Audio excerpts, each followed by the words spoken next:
How's it going, everyone? This is Jason Navarro. You're listening to Tongues Out Podcast, and let's just jump right into today's subject.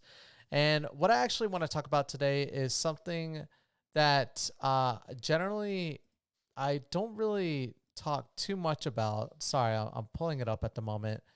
Um, so there, I'm not gonna lie, I'm an emotional person for the right reasons.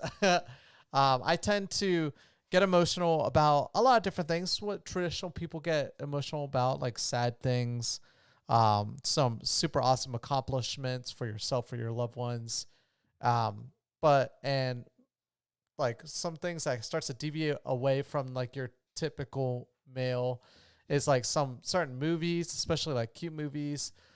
Sometimes if there's like a beautiful message in the movie itself, they'll bring me to tears. And there are YouTube videos, inspirational YouTube videos that I like to watch that um definitely I don't know what it is, but every single time I watch them, they always get me emotional. There's like three of them. I have a list. It started off with just one, and it was a good friend of mine. His name is John. We were roommates a long time ago, well over 10 years ago now, 13 years ago. And essentially, um, we were hanging out one day and he was telling me that there's a song he listens to every single day, or he tries to listen to as often as possible, that really solidifies the type of life you should live as a person. And I was like, well, share with me. And he was like, okay, for sure. And that song is the Sunscreen song. And so if you pull it up on YouTube, it's a phenomenal message. Essentially, it teaches you to appreciate who you are, love the people that love you. Don't put too much importance behind the people that don't love you. Respect your elders, respect people in general. Um, don't beat yourself up. Don't try to compare yourself with other people. In the end, the race of life is long and hard, but it's just with yourself. It's not against anyone else. Um, it's just a phenomenal message. Teaches you about um, loving your family, being as close and developing that relationship with them, and with your bestest of friends. No matter how large of a geographical gap there is between both you and your close friends and family, you should always try to create. You should always try to shorten that distance by any means you can, either by calling them all the time. And I love listening to the song, and I don't listen to it as often as I used to.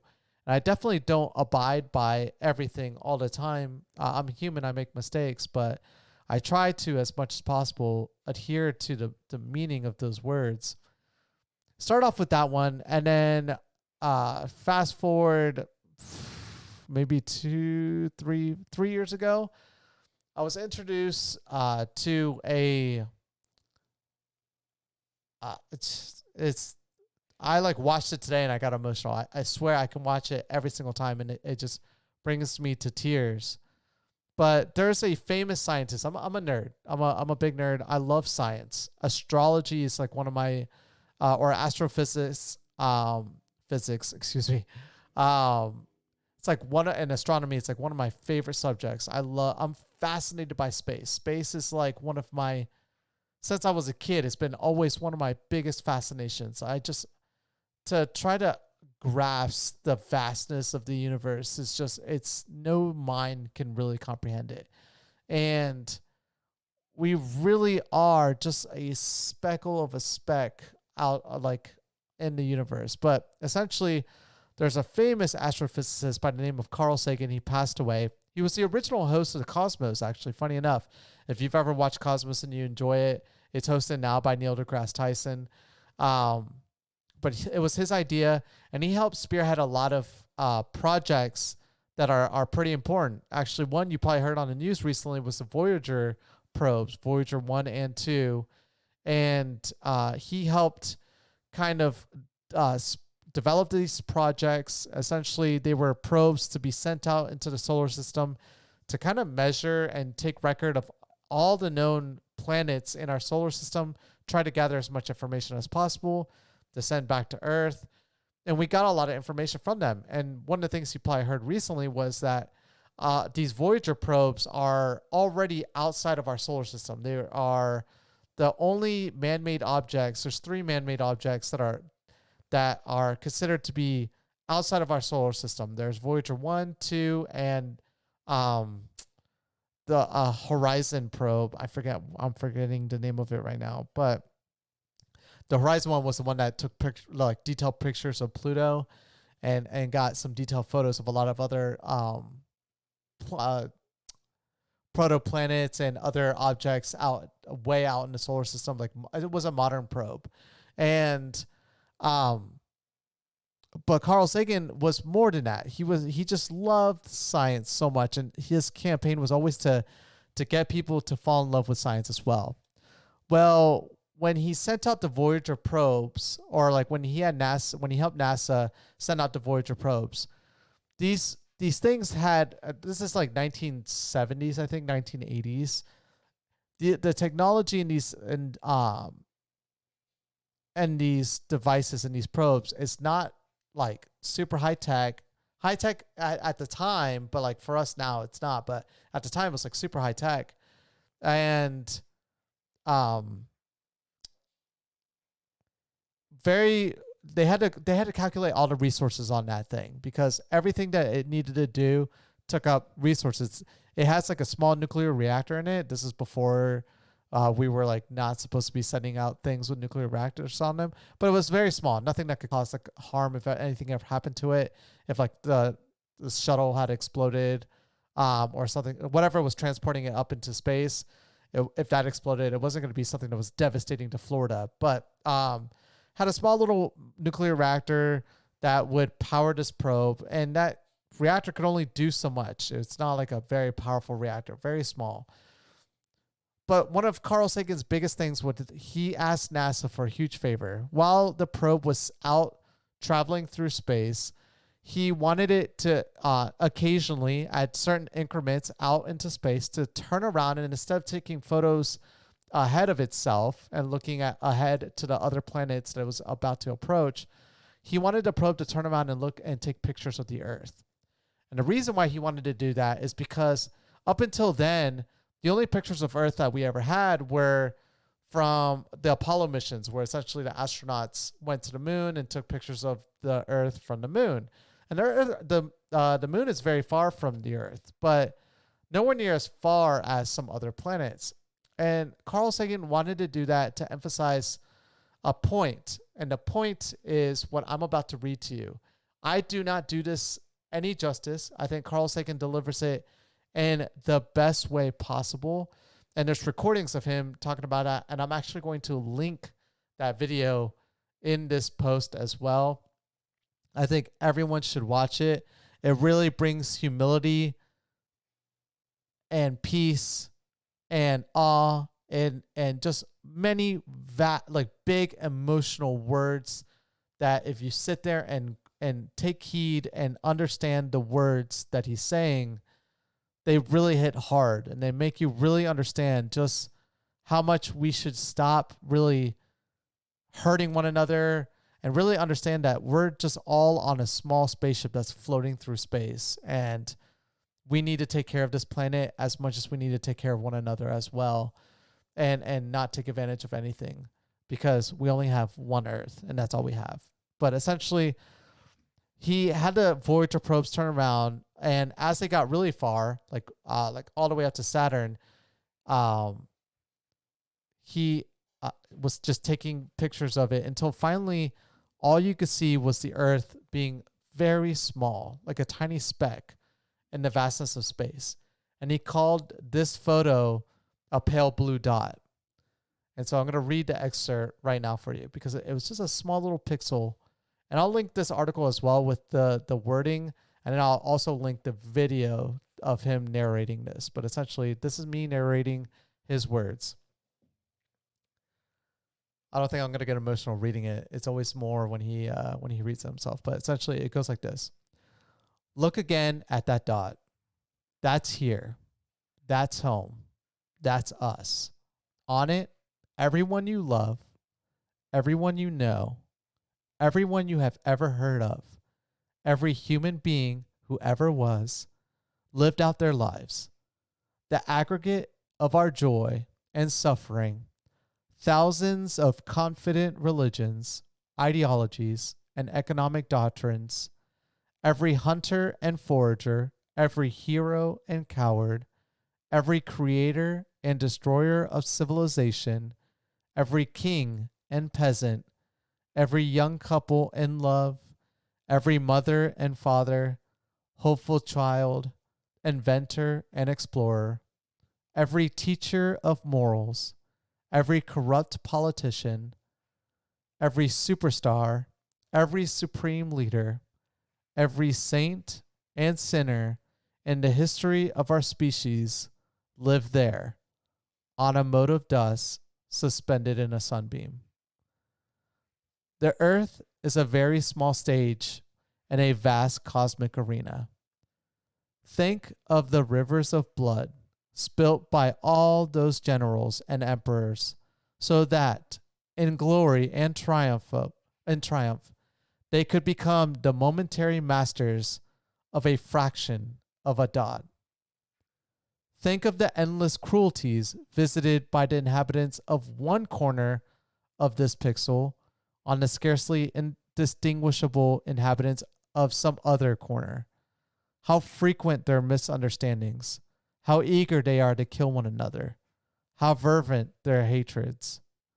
Our posturings, our imagined self-importance, the delusion that we have some privileged position in the universe are challenged by this point of pale light.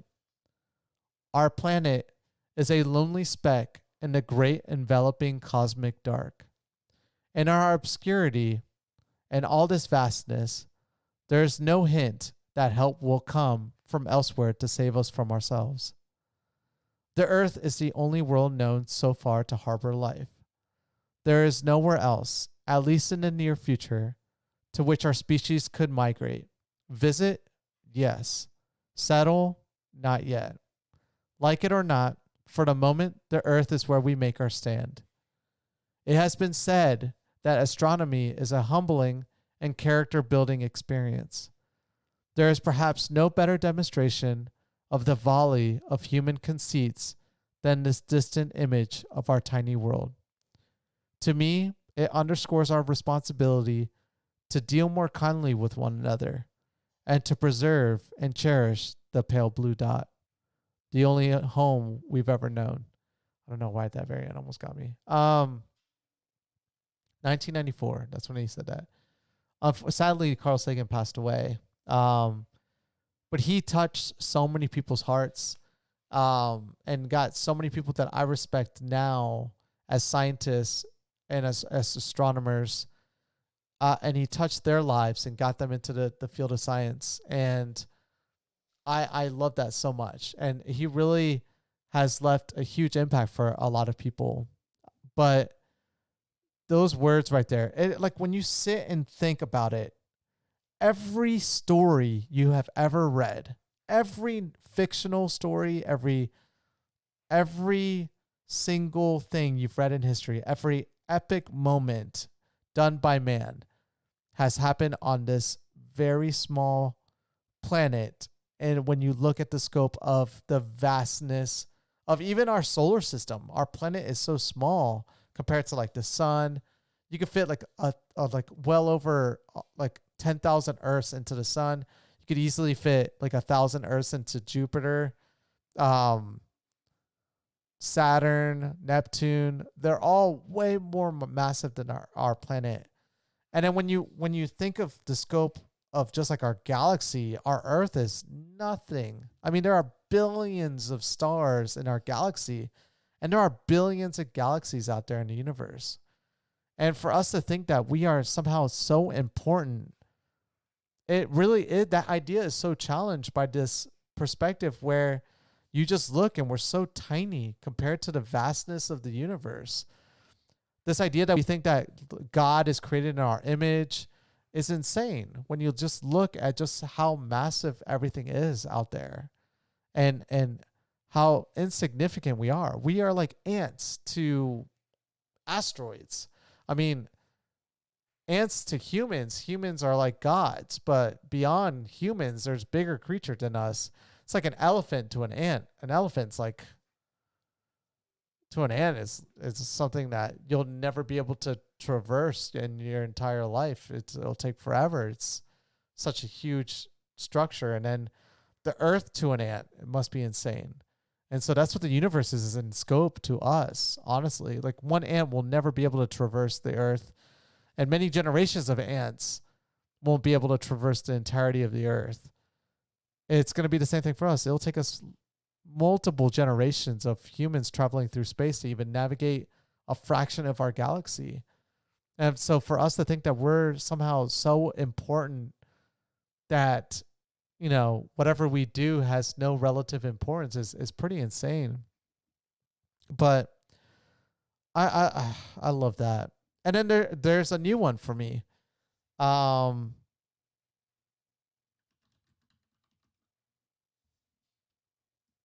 And I wonder if I can read this. Yeah, okay. So this was actually written by the guy that actually wrote the story for The Martian, the movie that Matt Damon's in. His name is Andy Weir, I think is his last name. He wrote a long time ago a blog post about a short story called The Egg. And I wasn't even introduced to the story until a YouTube channel of mine, one of my favorite YouTube channels called Kurzgesagt, which does a really great job of animating informational videos, like really good engaging videos. They're not boring. It's not like boring infographic videos. It's like really great editing and animations that really nail in the points of whatever subject they're talking about. Most of it is science related, and other is like psychology related, societal issues that they target. But just and it's developed by these German guys that make their YouTube channel both in German and in English, and the English is great. But anyways, they animated this story, and I think the story is really great. I'm gonna read this one as well. Or actually, you know what? I'll save this one for tomorrow. It's actually a little bit longer, and I want to give my thoughts on this one as well. But this one gets me as well, and again, it reinforces the idea of just really respecting other people and treating people as best as you can. I love that message. I think we all should gravitate as best as we can to it. And I always am amazed by individuals that have been done wrong, so far as like murder, like that African American that had his brother taken away from him, and he, by that female cop that went into the wrong apartment, and the younger brother went and hugged the cop and forgave her for what she did, even though, I mean, I don't really think she even deserved that. But like to see that kind of level of like promotion of love, like no matter how painful a moment could be, is moving. And I think that really moves society more than any level of hate could ever. Like when I watched that, that was just unbelievable. And I couldn't even relate with that person. I wouldn't even know what to do in their shoes if I saw face to face someone that murdered a loved one of mine by mistake when I know it was not.